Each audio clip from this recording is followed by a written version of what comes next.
അടുത്തിരുന്നു കൊണ്ട് സമരമൊക്കെ നടത്തിയ ആളുകളാണ്. ഇവിടെ വാലന്റൈൻസ് ഡേയിൽ ഒരു കുട്ടിക്ക് ഒരു സഹപ്രവർത്തകരുടെ കൂടെ ചേർന്നിരുന്നു എന്ന് പേര് പറഞ്ഞുകൊണ്ട്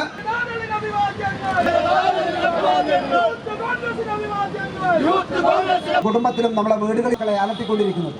SFI എന്ന് പറയുന്ന സംഘടന കോളേജുകളിൽ ഉണ്ടെങ്കിൽ മാർച്ച് ഉണ്ടായിരുന്നു. സമാധാന മാർച്ചിനെ ഒരു ഭീകരവാദികളെ നേരിടുന്നപ്പോഴാണ് കേരള പോലീസ് നേരിട്ടത്. കേരളത്തിൽ ഇന്ന് സമരങ്ങളോട് പിണറായി സർക്കാരിന് വലിയ അസഹിഷ്ണുതയാണ്. കേവലം ഒരു ചെറിയ പ്രതിഷേധ ശബ്ദങ്ങളെ പോലും പിണറായി വിജയൻ വലിയ രീതിയിൽ ഭയപ്പെടുന്നു എന്നതിൻ്റെ തെളിവുകളാണ്. ഏറ്റവും ഒടുവിലത്തെ തെളിവാണ് ഇന്നലെ വയനാട് വെറ്റിനറി സർവകലാശാലയിലേക്ക് KSU സംസ്ഥാന കമ്മിറ്റി നടത്തിയ മാർച്ച്.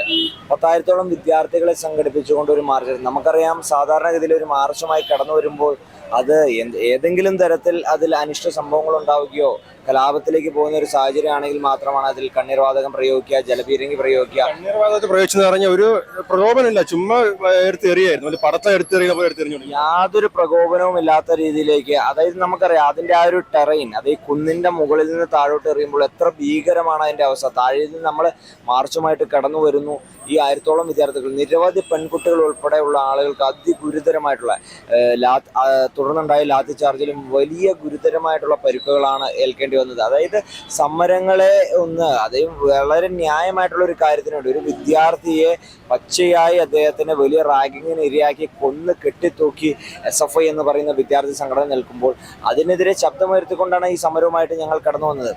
അതിന് ഈ കയ്യൂക്കിന്റെ രാഷ്ട്രീയം കൊണ്ട് കൈകാര്യം ചെയ്യാമെന്നത് വെറും പിണറായി വിജയന്റെ വെറും വ്യാമോഹം മാത്രമാണ്. ശക്തമായിട്ടുള്ള സമരവുമായിട്ട് KSU മുന്നോട്ട് വന്നത്. അതിനു മുമ്പ് അലോഷിയുടെ നേതൃത്വത്തിൽ ഈ SFIയുടെ ഒരു ഇരുട്ടുമുറി ഇടിച്ച് നിരത്തിയിരുന്നു. പക്ഷെ അലോഷി വേറെ സാർ, കേരളത്തിൽ ഒരുപാട് SFI ഇരുട്ടുമുറിയുണ്ട്. ഇനി വരും ദിവസം KSU ഇതേപോലെ ഇരുട്ടുമുറിയിൽ ഇടിച്ചു നിരത്താൻ പറ്റുമോ? അല്ല, കേരളത്തിലെ ഞാൻ തുടക്കം മുതൽ ഞാൻ പറയുന്ന ഒരു കാര്യമുണ്ട്, കഴിഞ്ഞ കുറേയേറെ നാളുകളായി പറയുന്നുണ്ട്. കേരളത്തിലെ ക്യാമ്പസുകളിൽ SFIയുടെ ഇടിമുറികളുണ്ട്.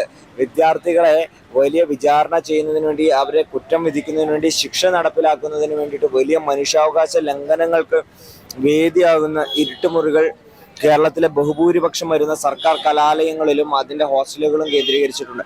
അതെല്ലാം പിഴുതെറിയപ്പെടണം, ഇടിച്ചു തകർക്കപ്പെടണം. അതിന് KSU എന്ന് പറയുന്ന വിദ്യാർത്ഥി സംഘടന ശക്തമായ രീതിയിൽ നേതൃത്വം കൊടുക്കുന്നത്. ഇതൊരിക്കും ഡീനിനെതിരെ ഒരു കേസ് പോലും കേരള പോലീസ് എടുത്തില്ല. അപ്പൊ ഡീനെ കേരള പോലീസാണോ CPM പാർട്ടിയാണോ സംരക്ഷിക്കുന്നത്? അല്ല, ഡീനെ സംരക്ഷിക്കുന്നതും SFI സംരക്ഷിക്കുന്നതും ഇതിന്റെ ഉള്ളറകളെല്ലാം മറച്ചു പിടിക്കുന്നതും അവിടുത്തെ CPM നേതൃത്വമാണ്. CPM SFIക്ക് വേണ്ടി വിടുപണി ചെയ്യുകയാണ്. SFIക്കാർ ഇവിടെ പ്രതിസ്ഥാനത്ത് നിൽക്കുമ്പോൾ, SFIക്കാർ ഇവിടെ കുറ്റക്കാരായിട്ട് നിൽക്കുമ്പോൾ അതിനെതിരെ ശക്തമായിട്ടുള്ള രീതിയിലേക്കുള്ള അവരെ സംരക്ഷിക്കാൻ വേണ്ടിയിട്ടാണ് നേതൃത്വം തയ്യാറാക്കുന്നത്.